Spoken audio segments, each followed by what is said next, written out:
profetas, evangelistas, pastores e doutores inspirados. Todos esses oficiais já se foram desde o meridiano dos tempos, mas nossa igreja hoje tem evangelistas, pastores e doutores não inspirados da forma que eram os antigos, pelo menos. Também, ao falar na unidade de fé, o Senhor não quis dizer que os santos seriam perfeitamente unidos e que creriam nas mesmas coisas. Em Lucas 18:8 vemos o Senhor dizer que jamais encontraria unidade na terra. Quando porém vier o Filho do Homem, porventura achará fé na terra. Ele sabia que seus discípulos nunca poderiam atingir essa unidade como vocês a pregam. 42. Missionários. Concordamos que seus líderes não sejam inspirados, se o fossem não ensinariam tais barbaridades contra as Escrituras. É pena que os SRS não tenham vivido nos tempos de Paulo para ensiná-lo essa doutrina.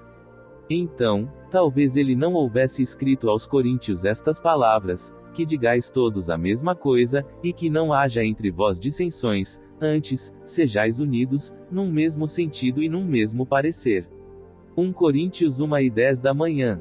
Isso é o que o Senhor quis dizer por unidade de fé, sermos perfeitamente unidos num mesmo sentido e parecer. É com tal finalidade que apóstolos e profetas foram colocados na igreja. Os SRS nunca a atingirão, e se tentarem dizer que a igreja primitiva atingiu essa unidade, nós convidá-los-emos a ler cuidadosamente as escrituras que acabamos de citar e também Romanos 4:17 da tarde menos 18. Igreja de Cristo, notei que você se esquivou das outras questões que levantei. Não consegue respondê-las? 43. Missionários. Vemos que o Senhor reconheceu a fraqueza das afirmativas que fez anteriormente e que acabamos de responder. Vamos agora responder os outros pontos, já que condescendeu no referente aos primeiros. O Senhor perguntou a razão por que Cristo, sendo o fundamento da igreja, poderia viver no céu e os apóstolos, também como fundamento, não poderiam da mesma forma viver no céu. Quão tristemente ridículos nos podemos tornar. Em Coríntios 3:10 da manhã vemos, segundo a graça de Deus que me foi dada, pus eu como sábio arquiteto, o fundamento, e outro edifica sobre ele. No versículo 10 era Paulo provando portanto que Cristo é quem aí está figurado no fundamento, que Paulo declarando que ele seja o fundamento. Paulo pôs o fundamento, significando que pregou a palavra daquele que é o verdadeiro fundamento da igreja Jesus. O Senhor interpretou erradamente Coríntios 4:9 ao declarar que aqueles primeiros apóstolos foram também os últimos enviados, e ensinou que eles deveriam permanecer até que todos cheguemos à unidade de fé. Em certo sentido sua interpretação estava certa, porque aqueles seriam mesmo os últimos apóstolos enviados, mas isso, no referente àquela dispensação do Evangelho, a do meridiano dos tempos, provando que a igreja desapareceria com o desaparecimento dos apóstolos. Foi por isso que Paulo ensinou, entrarão no vosso meio lobos cruéis, que não pouparão o rebanho. Atos 8:29 da noite menos 39. Ela sabia que aquela pleiade de apóstolos em poucos anos estaria morta, e que não seriam chamados novos apóstolos para aquela geração. É nesse sentido que eles foram os últimos enviados. É óbvio que quando a igreja fosse novamente restaurada, juntamente com ela estariam novos apóstolos. Em seguida o Senhor passou pela tangente em 1 Coríntios 12:31 quanto ao que seja o caminho mais excelente, pensando que ela seria o término da cura, da profecia e dos oficiais da igreja inspirados diretamente por Deus. Por que o Senhor deturpa dessa forma as Escrituras? O Senhor pode notar que Paulo, no versículo 31 diz, eu vos mostrarei um caminho ainda mais excelente. Era Paulo que devia mostrar o caminho ainda mais excelente, e se ele fosse a Bíblia, Paulo teria que viver até ao 2º século, para ela ser completada e depois trazida para a igreja. Não podia ter sido a Bíblia, porque Paulo nem sabia que futuramente existiria. 37. Lembre-se de que Paulo deveria mostrar esse caminho mais excelente. Não poderia ser a lei perfeita de liberdade porque Paulo nunca mencionou em suas escrituras. Ainda que ela tivesse falado daquela lei perfeita, 2 Coríntios 3:17 da manhã nos diz, onde está o Espírito do Senhor aí a liberdade. Portanto, no Pentecostes, teria havido o cumprimento daquela profecia, porque o Espírito do Senhor estava lá com rica abundância e o povo da igreja era muito unido. Agora, desde que Paulo deveria mostrar o caminho ainda mais excelente, mas foi morto em 66 decicolombes, e usando o que você próprio disse, que a revelação deveria cessar, 1 Coríntios 13 para 9 e 10, isso somente prova que a Igreja de Cristo, a qual o Senhor pertence, não aceita o livro do Apocalipse. Pela sua própria admissão, tenhamos que concluir, aquele documento inspirado de revelação, o Apocalipse, seria uma fraude. O caminho mais excelente é a vida eterna. Quando então, o dom de cura terá acabado, porque não haverá mais doenças. Isso sim é progressivo, seu conceito é retroativo. Paulo continuou a dizer e contar daquele dia maravilhoso quanto todos nós teremos aquele caminho mais excelente. Ele falava de nossa vida depois desta, em 1 Coríntios 3:40 da tarde menos 42, onde termos caridade e amor perfeito de uns para com os outros.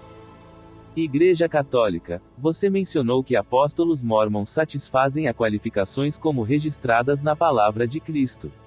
Atos 1:22 da manhã declara que, um deles se faça conosco testemunha de sua ressurreição. Os apóstolos então foram escolhidos como testemunhas da ressurreição do Senhor e isso queria dizer que para ser um apóstolo o homem teria que ver o Senhor. Cavalheiros, eu afirmo, apóstolos e profetas mórmons nunca viram o Senhor. 44. Missionários, o Senhor não pode achar essa afirmação registrada em qualquer de nossos escritos. Também a sua afirmação, ou melhor, definição foi algo fraco, se me permite dizer. E Coríntios 15 para 8, nos informa que Paulo foi um apóstolo, como um abortivo. Aparentemente não foi um requisito de Paulo ver o Senhor, apesar de ele o viu no caminho de Damasco. Pela sua declaração o Senhor tem um grande problema. Desde que os promotores de justiça têm tão dramaticamente defendido a Bíblia como contendo toda a verdade. Os SRS teriam a bondade, desde que ver o Senhor é uma qualificação, onde está registrado que o apóstolo Barnabé, Atos 14 para 4, viu o Senhor. Agora, usaremos a sua lógica, onde a Bíblia fala nós falamos. Até que o Senhor possa me mostrar onde consta que todos os apóstolos viram o Senhor, isso não pode ser usado como qualificação, para os apóstolos modernos. Eu mantenho que um homem pode ser uma testemunha da ressurreição do Senhor os havia de guiar a toda a verdade e portanto, tem o poder de testemunhar que Jesus é o Cristo. De fato, o Espírito Santo pode prestar um testemunho tão forte, que Cristo disse, e qualquer pessoa que disser alguma palavra contra o Filho do Homem, ser-lhe perdoado, mas, se alguém falar contra o Espírito Santo, não será perdoado nem neste mundo nem no vindouro. Mateus 12:32. O Espírito Santo tem tanto poder, que os homens podem profetizar em seu nome e acontecerá. Atos 9:10 da noite menos 13. Note que Ágabo não viu o Espírito Santo em Atos, mas ele prestou testemunho de que o que disse foi pelo poder do Espírito Santo. Os apóstolos tinham muitas qualificações. Eles deviam guiar a igreja até a unidade da fé. Efésios 4:13 da manhã, ajudar a aperfeiçoar os santos. Efésios 4:12 da manhã, liderar o povo até o conhecimento do Filho de Deus, Efésios 4:13 da manhã, o qual, julgando dos seus credos, ainda estava muito longe do conhecimento perfeito. Depois de ler os credos de Nicéia e de Atanásio, prova-se a necessidade de apóstolos e profetas vivos. Eles deviam servir como missionários, enviados, Mateus 10 para 5, e levar o Evangelho a todas as nações, Mateus 10:19 da manhã menos 20, e curar os enfermos, limpar os leprosos, e assim por diante, Mateus 10 para 8. Temos escrituras para apoiar cada uma dessas qualificações, temos encontrado e conhecido estes homens pessoalmente e sabemos, prestamos testemunho aos SRS, que eles são apóstolos do 38. Deus vivo. Apóstolos Mormon viajam milhões de milhas anualmente para todas as nações, eles servem como grande inspiração para os santos e testificam ao mundo de que eles são testemunhas de Cristo. Eles curam os enfermos, fazem grandes obras de Deus e são verdadeiramente testemunhas da ressurreição do Senhor. Cavalheiros, eles preenchem cada uma das qualificações da Escritura Sagrada. Ministro Batista, vamos verificar os escritos desses supostos homens inspirados e examiná-los. Eu tenho aqui à minha frente um artigo escrito por Lorenzo Snow, um profeta mórmon, onde ele declara como o homem é. Deus foi, como Deus é, o homem pode ser. Quão mais blasfemoso poderia se tornar?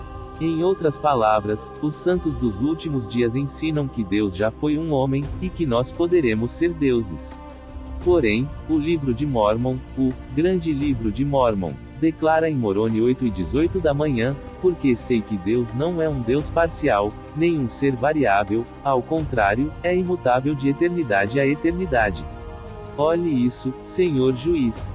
Que piada! Aqui o profeta fala uma coisa e eu e o profeta Moroni dizemos outra, que ele tem sido imutável de eternidade a eternidade. O abacaxi é seu, élderes. Descasquem-no. 45 Missionários, o Senhor deve estar chegando ao fim de suas questões, porque elas estão ficando cada vez mais fracas. Acreditamos nas suas declarações, e elas não se contradizem. Lorenzo Snow deu um dos ensinamentos de Joseph Smith, o profeta, e foi Joseph quem viu no grande plano de salvação o princípio de Deus, e como ele veio a ser Deus. Ele criou o Senhor e eu, e aquilo foi o princípio da eternidade para nós. Em outras palavras, Moroni 8:18 da manhã, fala de eternidade segundo nosso entendimento, enquanto Lorenzo Snow declarou uma verdade que existiu ainda antes que se pensasse em nós. Você vê, por causa de sua falta de compreensão, não conseguiu entender que ele se referiu a dois períodos de tempo diferentes, um antes de nós sermos criados, e outro depois da nossa criação. Admitimos que isso seja alimento pesado para mentes sectárias como demonstra ter. Nota: Moroni 8 está falando da invariabilidade do amor de Deus para com seus filhos aqui na terra, isto é, a imutabilidade de sua justiça e misericórdia, não está falando sobre os aspectos físicos de Deus. Ministro Batista, a resposta parece razoável, mas vocês podem me dar apenas uma só prova da Bíblia Sagrada, de que Deus uma vez foi um homem. 46 Missionários, sim, podemos. Em João 8:17 da manhã menos 18, Cristo comparou a ele e a seu pai como dois homens. Ambos prestaram testemunhos de sua divindade. Tenho certeza que nós concordamos com os aspectos humanos de Cristo quando ele estava na carne. Ele foi humano como você e eu, só que tinha divindade nele. Lemos em João 5:19 da manhã, o Filho, por si mesmo, não pode fazer coisa alguma, se não vir o Pai fazer, porque, tudo quanto ele faz, o Filho faz igualmente. Também lemos nas Escrituras, como o Pai tem vida em si mesmo, assim deu, também ao Filho, ter a vida em si mesmo, João 5:26 da manhã. A resposta é tão óbvia. O que Jesus quis fazer? João 10:17 da manhã menos 18 nos diz, por isso o Pai me ama, porque dou a minha vida para tornar a tomá-la. Ninguém me tira de mim mas eu, de mim mesmo a dou, tenho poder para dar, e poder para tomar a tomá-la. É por isso que o profeta ensinou estas verdades. Cristo disse que ele não podia fazer nada por si mesmo, se não vir seu Pai fazer, e aqui nós lemos que ele deveria receber seu corpo, dá-lo e retomá-lo. Aí está sua resposta da Bíblia. É para aceitar ou rejeitar, mas é verdade e é da boca de Cristo. Ele declara que sua atuação foi idêntica àquela que viu o Pai realizar em determinado momento da eternidade. A expiação que o Pai cumpriu um dia na eternidade, Cristo também cumpriu por esta nossa humanidade. 39. Ministro Batista, estes são ensinamentos absurdos e condenáveis. É a doutrina do demônio. 47 Missionários, sabia que acabou de falar a mesma coisa que os judeus disseram a Cristo depois que ele fez essa declaração. Isso somente prova que você seria um fariseu ideal se estivesse vivendo no tempo do Senhor. Eu não fiz nada além de citar a Bíblia, e usar as próprias palavras de Cristo como declaração inspirada de um profeta. Evangelista pentecostal, Senhor, eu acho isso muito interessante. E gostaria de perguntar aos élderes uma questão sincera. Como vocês batizam? 48 Missionários, por imersão e em nome do Pai, e do Filho e do Espírito Santo, como foi ensinado em Mateus 28 para 19-20. Evangelista pentecostal, cavalheiros, vocês entraram em verdadeiro conflito. Mateus 28 para 19-20 dá o mandamento, mas nós aprendemos no livro de Atos e através do resto das Escrituras que todas as pessoas foram batizadas em nome do Senhor Jesus. Eu lhe refiro a Atos 2:38 da manhã, 8:16 da manhã, 19 para 1-5, e assim por diante. Não foi no nome do Pai, do Filho e do Espírito Santo, mas no do Senhor Jesus. Como você pode responder a isso? Por que as pessoas não foram batizadas em nome do Pai e do Filho e do Espírito Santo? 49 Missionários, essa é uma pergunta excelente. Nós aceitamos literalmente o mandamento em Mateus 28 para 19-20, dado por Cristo aos seus apóstolos. Vemos depois no livro de Atos um problema começando a surgir. Enquanto Paulo, Pedro e outros discípulos viajaram e foram trazendo conversos para a igreja, pequenos grupos começaram a se afastar dos ensinamentos. Em 1 Coríntios 1:10 da manhã -15 vemos que Paulo estava muito desgostoso porque, a respeito de vós, irmãos meus, foi-me comunicado que a contenda, e continua Paulo, cada um de vós diz, eu sou de Paulo, e eu de Apolo, e eu de Cefas, e eu de Cristo. E disse mais Paulo, dou graças a Deus porque a nenhum de vós batizei, senão a Crispo e a Gaio, para que ninguém possa dizer que foi batizado em meu nome. Aí está a resposta. Note-se que cultos falsos estavam batizando, em nome de Paulo, ou, em nome de Apolo. E ainda mais, seu exemplo de Atos 19 para 1-5 mostra que eles batizaram, no batismo de João, o que fez com que Paulo os batizasse novamente, desta vez corretamente na Igreja do Senhor Jesus Cristo. Isto é o que as Escrituras mostram, e foi para esclarecer em que batismo essas pessoas foram batizadas.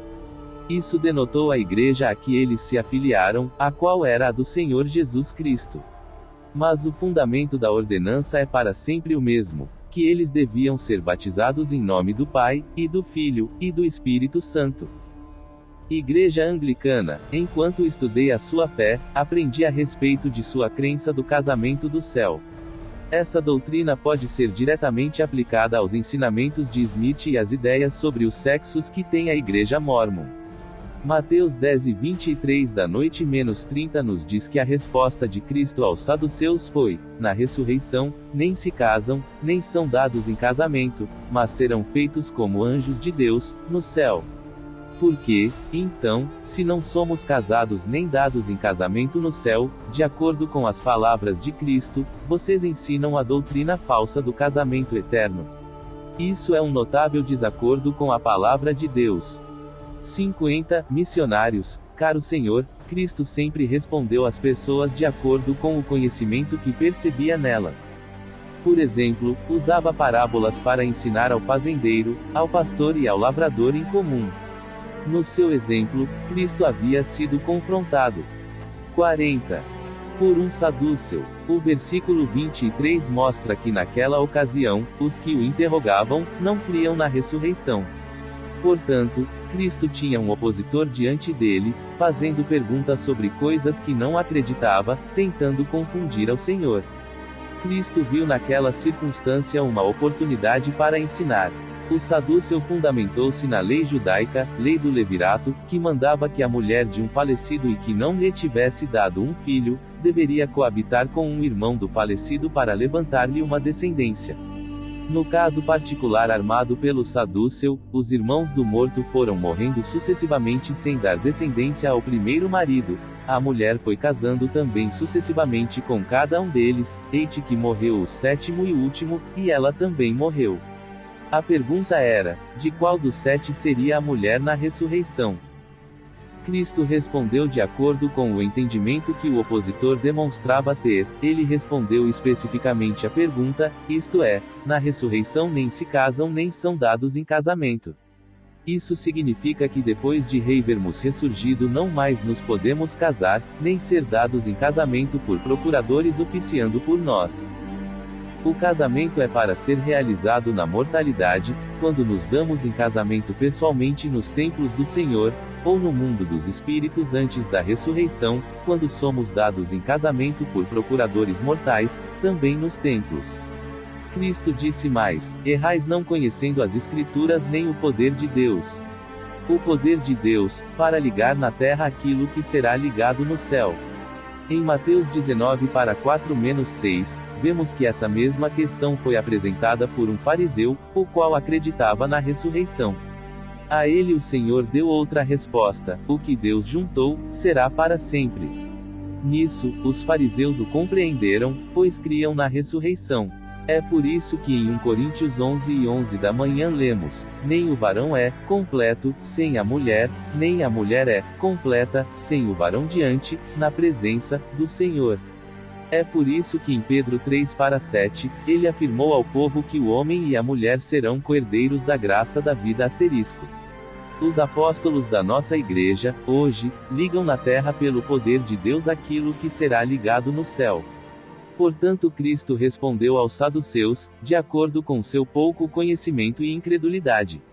Se nós cremos na ressurreição, não podemos interpretar essas escrituras com o pouco conhecimento e a incredulidade dos saduceus. É por isso que a resposta de Cristo a eles é até hoje mal compreendida. Sabemos que era facultado na lei judaica que os filhos menores fossem dados pelos pais em casamento, mas Cristo aí veladamente, poderia estar dizendo ambas as coisas aos saduceus. Ademais, o caso tratava-se da ressurreição e não da lei judaica. Efésios 3:15 da manhã fala de famílias tanto no céu como na terra, o que demonstra a continuação dos vínculos familiares, semelhantes ao terrenos, no céu. Igreja Unida do Canadá, Senhor Juiz, enquanto estamos no assunto de casamento, acho que seria interessante revelar alguma coisa da história mórmon. Vemos no passado que 3 religiões tiveram seu fundamento no sexo. Aprendemos sobre as perfeccionistas de Oneida, elas formaram uma colônia de amor livre. Depois tivemos Mãe Enli e seus Shakers, ensinavam que ela era o próprio Cristo manifestado numa mulher. Enli andara a maior parte de sua vida como call girl. Depois os santos dos últimos dias ensinaram e praticaram a poligamia e deram muitas mulheres a um homem. No livro, A 27ª Esposa, alguns dos horrores que aconteceram sob essas condições, foram descritos por Elisa Young, uma das esposas poligamas de Brigham Young, o segundo presidente da Igreja Mórmon. Agora vamos examinar essa prática sobre o ponto de vista das Escrituras. Em Mateus 41:19-1-9, aprendemos que o homem será unido à mulher e serão os dois uma só carne. O Salvador continuou a ensinar aos judeus que foi pela dureza dos seus corações que Moisés recebeu e ensinou-lhes a lei do divórcio. Ela não ensinou que o homem se casasse com outra, enquanto sua mulher ainda vivesse, pois se tornaria adúltero. Surpreendentemente lemos no próprio livro Mórmon, em Jacó 2:23 da manhã-24, pois, assim diz o Senhor, este povo começa a tornar-se iníquo, eles não entendem as Escrituras, pois procuram desculpar-se para cometer libertinagem, pelas coisas que foram escritas sobre David e Salomão. Eis que David e Salomão realmente tiveram muitas esposas e concubinas, o que foi abominável diante de mim, diz o Senhor. Até mesmo o livro de Mórmon condena poderosamente a poligamia. Naquele mesmo livro de Jacó, o Senhor continua a dizer que o homem deve ter apenas uma esposa, e não ter concubinas. Disse que libertinagens eram uma abominação diante dele, e que a terra seria maldita por causa dessa prática. Portanto, Senhor Juiz, apresentamos perante o Senhor um povo que desobedeceu a lei moral dada por Deus, através de mandamentos dados a um falso profeta, que foi contra os escritos da Bíblia e do próprio livro Mórmon para satisfazer os desejos da carne. O que disseram vocês, élderes? Pelos seus frutos os conhecereis. 51 Missionários. Cavalheiros, mantemos que a poligamia é um princípio de Deus, mas só quando ele assim o mandar, e não ao bel prazer do homem. Desafio os representantes da Igreja Unida a disputar os pontos que levantarei. Paulo disse: todas as coisas são puras para os que são puros, Tito 1:15 da manhã. Creio que o Senhor demonstrou esta tarde qual categoria lhe cabe. Primeiramente o Senhor citou a 27ª esposa, livro escrito por uma esposa que se tornou inimiga de Brigham Young por ambição, inveja e despeito. Creio que a acusação poderia construir uma melhor posição se não se fundamentasse nesse lixo anti-mormon. Se o Senhor quisesse aprender melhor sobre Cristo enquanto ele tropeçava e cambaleava no caminho da cruz, iria ao apóstolo João ou a Judas Iscariotes. Creio que pessoas inteligentes iriam às fontes imparciais. Aquela mulher era reconhecidamente mentirosa e uma falsa testemunha. Aliás, a mentira já está no título do seu livro porque ela era a 19ª e não a 27ª como citou. O que o Senhor fez do testemunho verdadeiro das outras 18 esposas de Brigham Young? Todas elas testificaram do seu delicado amor e afeição a elas e suas famílias. O Senhor usou Mateus 19, 1-9, seu exame superficial destruiu completamente a correta interpretação da Escritura. Os fariseus não estavam falando-se poligamia, mas de divórcio. Cristo disse-lhes que um homem e sua esposa eram uma só carne, e que elas não deviam ser repudiadas por meio de divórcio. As mulheres que foram poligamas entre os mormons não eram casadas antes nem divorciadas, não tinham marido que ainda estivessem vivos e por isso não poderiam ser colocados no caso explorado pelo Senhor sobre divórcio. Não há absolutamente naquelas escrituras qualquer parte ou porção tratando de poligamia. A seguir o Senhor tomou um pedaço da escritura em Jacó 2 e foi até ao versículo 29 e parou. Por que não prosseguiu até ao versículo 30 como uma pessoa honesta procurando a verdade? Pois assim diz o Senhor dos Exércitos, se eu quiser levantar posteriormente para mim, ordenarei a meu povo, senão, eles obedecerão a estas coisas. Note, Senhor, que ele disse, se eu quiser levantar posteriormente, deveis obedecer. Um dos grandes propósitos do Senhor em comandar a poligamia no início da restauração foi levantar rapidamente uma posteridade para ele, mas com isso, a obediência e o testemunho dos líderes da igreja também foram arduamente provados. Ministro unido, o Senhor Jesus disse que aquelas pessoas estavam justificando suas práticas por causa do que leram sobre David e Salomão e que aquilo era uma abominação diante dele. É o que vocês estão fazendo, e disso não podem discordar. 42. 52. Missionários. O Senhor já leu o Velho Testamento. Então deve perguntar por que era abominável.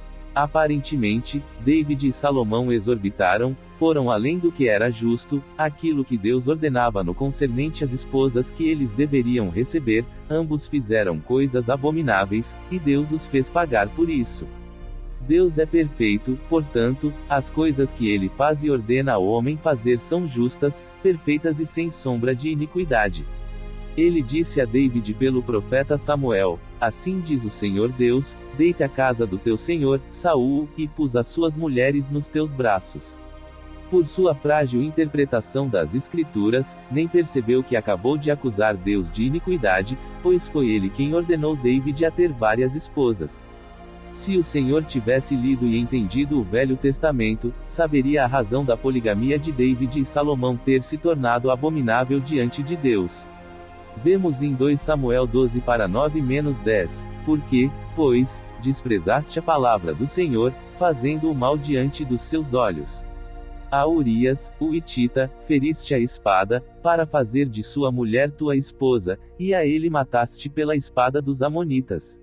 Em 1 Reis 15:5, a Bíblia diz que David havia feito aquilo que era reto aos olhos do Senhor e não se havia desviado em toda a sua vida de um só mandamento que lhe dera o Senhor, a não ser no caso de Urias *. David deixara as esposas que recebeu do Senhor e cometeu adultério, além de haver arquitetado a morte do esposo de Batseba. E quanto a Salomão, ao lermos 1 Reis 11:1-11, particularmente os versículos de 11 de setembro, vemos que Salomão desviou seu coração do Deus de Israel, que amou muitas mulheres estrangeiras, contra o mandamento de Deus para não ter relações com elas. Foram essas as iniquidades a que Jacó referiu-se no livro de Mórmon. Senhor já parou um pouco para pensar e considerar que o próprio Cristo nasceu na carne dentro da família de David. Maria era da casa de David, as escrituras atestam essa descendência física, quando o chamam de filho de David. Desde que o Senhor insinuou ironicamente, pelos seus frutos os conhecemos, orgulhosamente nós dizemos que vemos a Jesus Cristo, David, Abraão, como dos maiores homens de todos os tempos, e repetimos, pelos seus frutos os conhecereis. Deus aprovou e deu aos profetas suas várias esposas e nisso declarou-se pessoas justas. Quando ele pôs obstáculo a essa prática no texto do livro de Mórmon, foi também medida justa para aquelas circunstâncias. O povo não tinha nem o espírito, nem o conhecimento, nem os propósitos, nem o testemunho daqueles grandes homens de Deus. Seu coração estava voltado para as coisas da carne e não para a glória de Deus. Deus age da mesma forma diante das mesmas circunstâncias no relacionamento com seus filhos, caso contrário, ele seria mutável e inconstante. O homem é a variável, não Deus. E Samuel 5:13 da manhã, 19:23 mostra claramente uma sequência de eventos em que Davi toma esposas e concubinas e, em seguida continua recebendo revelações do Senhor, ou seja, o Senhor ainda o considera digno e em nada lhe imputa pecado. Ministro luterano, tenho duas perguntas para fazer que mostram dois furos bem grandes no folheto do testemunho de Joseph Smith. Lemos que até o dia 2 de maio de 1838, mais do que 15 anos o anjo Moroni ter-lhe aparecido, e mais do que 18 anos após Deus e Cristo terem-lhe aparecido, diz ele, é que o tal folheto foi impresso. Por que ele esperou tanto tempo para escrever sua história? Como sabem que não acrescentou muitas coisas a ela? Em segundo lugar, diz na página 9 desse folheto que o anjo Moroni, durante aquela visitação, referiu-se a Joel 2:28 da manhã menos 31 e disse, isso não se havia cumprido. Porém em Atos 2:16 da manhã menos 18, vemos Pedro declarar, mas isto é o que foi dito pelo profeta Joel, referindo-se a Joel 2:28 da manhã menos 31, e portanto anunciando seu cumprimento. Por que então Moroni disse que a profecia não havia ainda sido cumprida? De que forma Joseph Smith poderia citar exatamente as palavras que o Salvador lhe teria dito, e as desses outros mensageiros, 10 anos depois dos eventos terem 43 ocorrido? 53 missionários, essas são perguntas muito interessantes. Joseph Smith escreveu o folheto contado sua história pessoal, para levar ao mundo o verdadeiro relato da sua visão em 1820.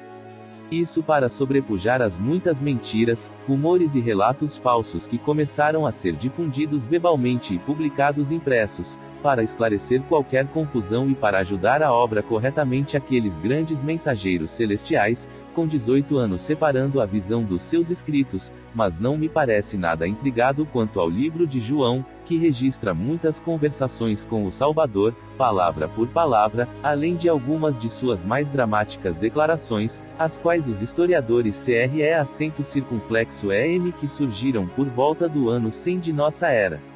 Isso dá a separação de 70 anos entre a experiência real e os registros escritos por João. A resposta é simples: tanto João quanto Joseph tinham o dom do Espírito Santo para guiá-los a toda a verdade.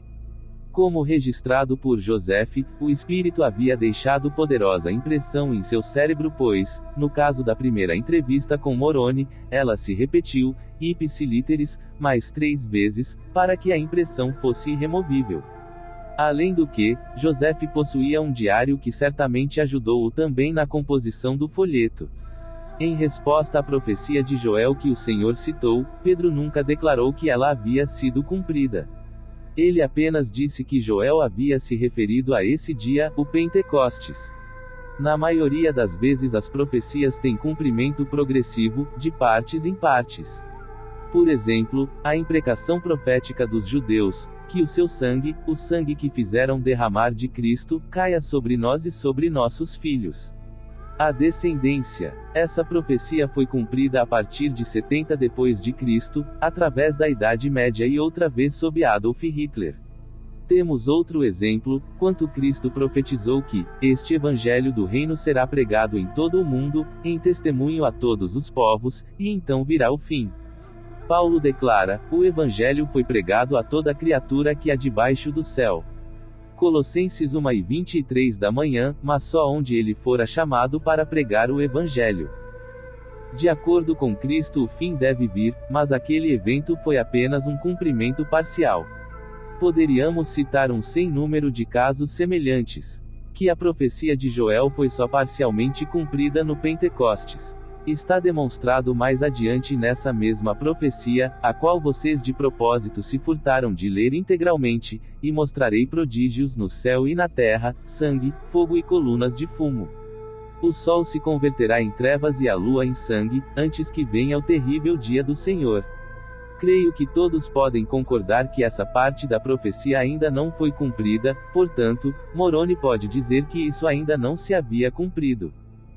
Ministro metodista, senhor juiz, anteriormente a este tribunal, vários jovens missionários estiveram em minha casa tentando convencer-me de duas afirmações.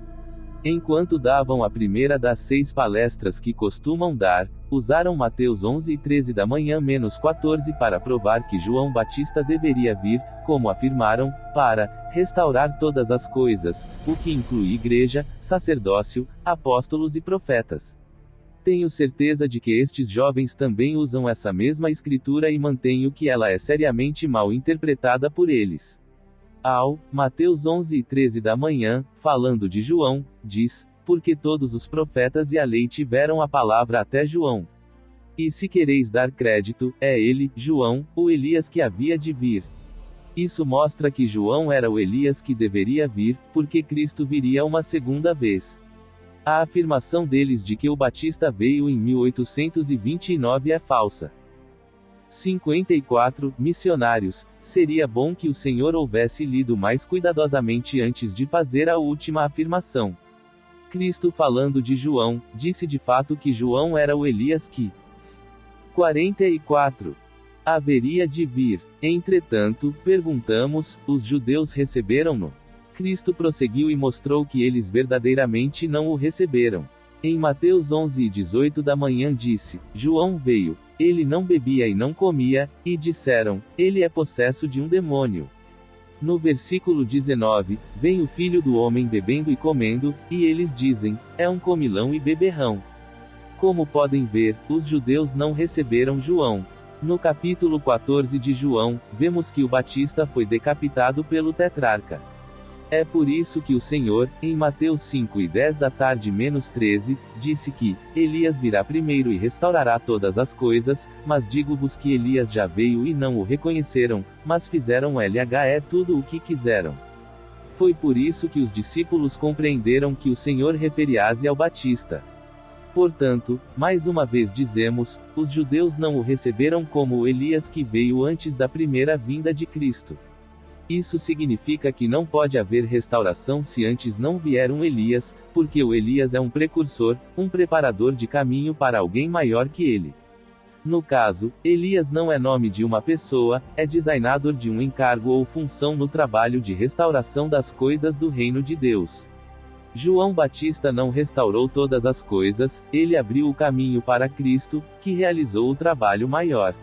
Se o Batista já tinha vindo, e Cristo afirma que Elias virá, é óbvio tratar-se de outro Elias futuro que viria a restaurar todas as coisas antes da segunda vinda de Cristo. Afirmamos que João Batista veio novamente como um preparador de caminhos para a segunda vinda de Cristo, depois veio o profeta Elias ao templo de Kirtland e imediatamente em seguida mostrou-se o Senhor ao profeta Josefe, como profetizado em Malaquias 3:1 e 4:5.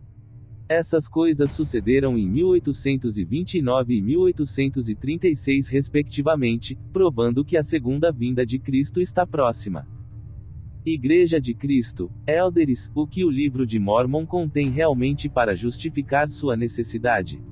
Ele não contém qualquer novidade de doutrina que a Bíblia já não contenha. Não há qualquer conhecimento novo nele. Não ensina nada sobre o tal batismo pelos mortos de que tanto vocês falam, ou do conceito sobre os 3 céus que vocês ensinam. Ora, se a santificação foi ensinada pela Bíblia, se o povo foi santificado por ela, que necessidade teremos do livro de Mórmon? O que esse livro ensina que ela já não ensine há muito tempo? 55. Missionários. Responderemos suas perguntas, usando as palavras do próprio fundador de vossa igreja, embora os SRS neguem que ele tenha sido o fundador, e sim um dos principais incentivadores da fundação, Alexander Campbell. Referindo-se ao livro Mórmon, ele disse: ele decide todas as grandes controvérsias, o batismo das crianças, a trindade, a regeneração, o arrependimento, a justificação, a queda do homem, a expiação, a transubstanciação, o jejum, a penitência, o governo da igreja e os direitos do homem. Em outras palavras, seu propósito é esclarecer toda a confusão que a mão do homem introduziu nos textos da Bíblia, por interpretações, cancelamentos e versões corrompidos, e trazer ao mundo mais outro testemunho de que Jesus é o Cristo. Enquanto estamos hoje aqui sentados diante de todos os SRS, temos ficado admirados com alguns dos pontos que levantaram. A ponto de nos lembrarmos do que Cristo disse aos fariseus: coais um mosquito e engoles um camelo. Os SRS têm testificado ser falso o livro de Mórmon, porque ele contradiz a Bíblia. Talvez porque uma outra palavra pareça estar contra o que acham que lá deveria estar. Lord Bacon uma vez disse: leia para pensar e considerar, não para contradizer ou confundir, nem para acreditar ou aceitar como certo. Aposto que 90% desses SRS nunca leram o livro de Mórmon de capa a capa, que nenhum leu qualquer parte dele orando a Deus para descobrir a verdade, sua veracidade. Os SRS têm encontrado alguns 45 panfletos que tentam denegrir o livro, mas ele sempre aguenta o teste. Os SRS dizem ser o livro falso porque a 7:10 da manhã diz que Cristo nasceu em Jerusalém, quando a Bíblia diz a Belém. Porém os SRS não veem que Atos 9:7 e 22:9, segundo o texto bíblico, relatam o mesmo fato, mas com palavras completamente contraditórias. Os que estavam comigo, viram em verdade a luz, e se atemorizaram muito, mas não ouviram a voz do que falava comigo. Já em outro relato do mesmo fato, consta: e os varões que iam com ele pararam espantados, ouvindo a voz mas não vendo ninguém. Os SRS são tão zelosos da Bíblia, que também não veem contradição quando cada um dos 4 evangelistas, no relato da crucificação, cita palavras diferentes relativas à inscrição que os judeus puseram na cruz. Os SRS não veem contradição quando no relato de Lucas 11:44 da noite consta que escuridão sucedeu quando Cristo estava na cruz, entre a 6ª e a 9ª hora, enquanto Marcos diz que eles o crucificaram à 3ª hora. João diz que Cristo ainda estava com Pilatos na 6ª hora, enquanto pelo relato de Marcos ele já estava havia 3 horas na cruz. Em Mateus 27:9-10 lemos sobre Jeremias e a profecia das 30 moedas de prata, mas o Velho Testamento prova que a profecia não foi feita por Jeremias, e sim por Zacarias. Vocês não veem contradição no texto bíblico do testemunho de Estevão em Atos 7:22 da manhã, onde ele declara que Moisés fora instruído em toda a ciência dos egípcios, e era poderoso em palavras e obras. Enquanto Moisés disse em Êxodo 4:10 da manhã: Ah, Senhor, eu não sou homem eloquente, nem de ontem nem de anteontem, nem ainda desde que tens falado ao teu servo, porque sou pesado de boca, e pesado de língua. Então perguntamos aos SRS. Estevão, estando cheio do Espírito Santo, o qual leva a toda a verdade, estava enganado? Ou os tradutores é que cometeram o engano?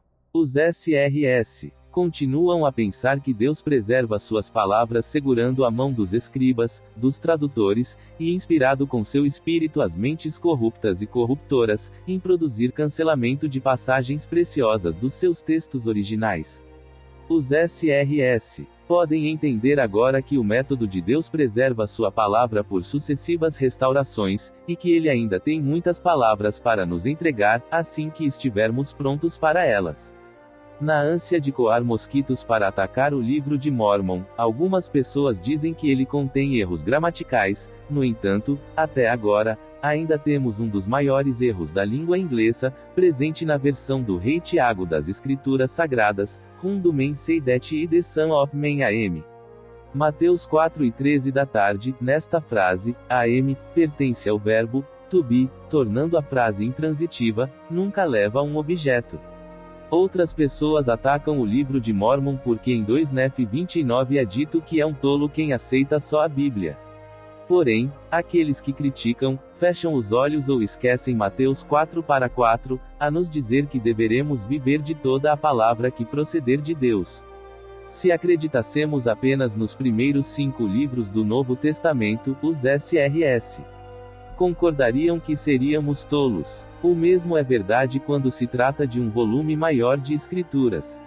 Se os SRS aceitam apenas a Bíblia, estão cortando a palavra revelada por Deus, não estão vivendo de toda a palavra que dele procede, e isso os faz tolos. Como vê em Cavalheiros, o que estamos tentando mostrar é que por cada ponto que atacam o livro de Mórmon, nós podemos encontrar pontos semelhantes na Bíblia para atacá-la. Tanto são injustos os pontos que os SRS têm apresentado para atacar o livro de Mórmon quanto seriam os que encontraríamos para atacar a Bíblia, nos mesmos termos. Os alicerces que sustentam esses 2 livros são os mesmos, não podemos enfraquecê-los sem afetar todo o edifício. Fazemos a fantástica declaração de que não há contradição em todo o livro de Mórmon. No entanto, podemos mostrar até agora pelo menos 10 na Bíblia. E mais, de acordo com o texto que temos, Cristo, também, não menos de 10 vezes, cita os profetas incorretamente.